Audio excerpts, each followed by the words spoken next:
आज हम बात करेंगे रूस के राष्ट्रपति व्लादिमीर पुतिन की भारत यात्रा की, जो 2022 के बाद पहली बार हो रही है।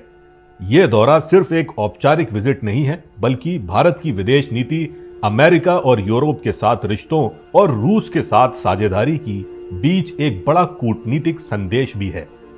तो आइए समझते हैं कि यात्रा इतनी अहम क्यों है। नमस्कार दर्शकों, मैं हूं नौफिल और आप देख रहे हैं इंडिया न्यूज का डिजिटल प्लेटफॉर्म। 4 दिसंबर को पुतिन 2 दिन के दौरे पर दिल्ली पहुंच रहे हैं। यूक्रेन युद्ध शुरू होने के बाद यह उनका पहला भारत दौरा है। पहले भारत और रूस के नेता हर साल मिलते थे, लेकिन युद्ध के बाद रिश्ते कठिन परिस्थितियों से गुजर रहे थे। यही वजह है कि इस यात्रा पर दुनिया की नजरें टिकी हैं। अमेरिका और यूरोपीय देशों को यह दौरा बिल्कुल पसंद नहीं आया है। पश्चिमी देशों ने भारत पर खूब दबाव बनाया, टैरिफ लगाए, धमकियां दी, लेकिन भारत ने अपने फैसले पर डटे रहते हुए पुतिन को आमंत्रण दिया। यह कदम भारत के रणनीतिक स्वशासन का सीधा संदेश देता है कि भारत किसी भी खेमे का हिस्सा नहीं है, बल्कि अपनी स्वतंत्र विदेश नीति चलाता है। अमेरिकी विश्लेषक माइकल कुगलमैन ने कहा है कि पुतिन की यात्रा भारत के लिए एक बड़ा मौका है। उनके अनुसार भारत यह दिखा पाएगा कि रूस के साथ उसका पुराना और मजबूत रिश्ता अब भी उतना ही गहरा है। साथ ही नए रक्षा सौदों के लिए राह भी खुल सकती है। भारत और रूस के बीच ये 23वां शिखर सम्मेलन होगा और इतिहास गवाह है कि भारत रूस समिट केवल दिखावा नहीं होते, हर बार बड़े फैसले और ठोस समझौते होते हैं। भारत साफ कर चुका है कि अमेरिका बनाम रूस की राजनीति में वह किसी एक पक्ष में नहीं खड़ा होगा। उसकी प्राथमिकता है स्वतंत्र और संतुलित विदेश नीति। अमेरिका ने भारत पर 50% तक टैरिफ लगाकर दबाव बनाने की कोशिश की।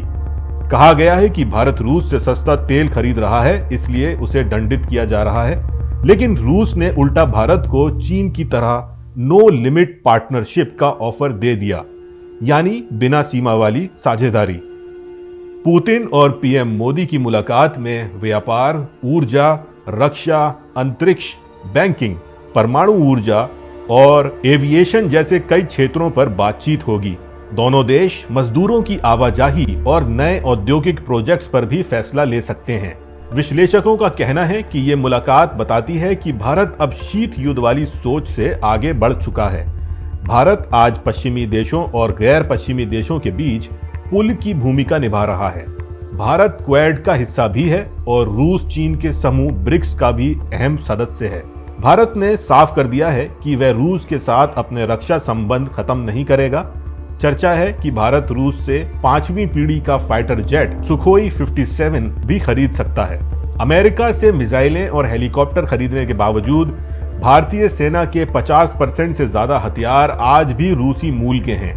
रूस का S-400 air defence system operation Sindoor में काफी असरदार रहा है। अमेरिकी प्रतिबंधों के बावजूद भारत ने रूस से बड़ी मात्रा में तेल खरीदा। रूस ने ये तेल सस्ते दामों पर दिया, जिससे भारत ने अरबों डॉलर बचाए। आज रूस भारत का सबसे बड़ा तेल सप्लायर है। दिलचस्प बात यह है कि यूरोप और अमेरिका खुद रूस से यूरेनियम, पैलेडियम और फर्टिलाइजर्स खरीदते रहे हैं, लेकिन भारत को रूस से व्यापार करने पर धमकी देते हैं।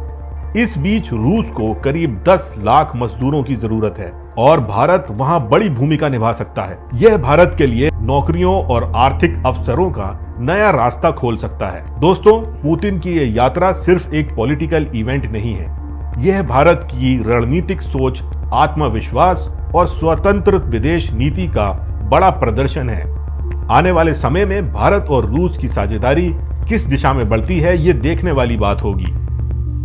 अगर वीडियो पसंद आया हो तो लाइक, शेयर और सब्सक्राइब करें इंडिया न्यूज के डिजिटल प्लेटफॉर्म को, जहां आपको मिलती है सबसे तेज, सबसे सटीक और साफ राजनीतिक खबरें।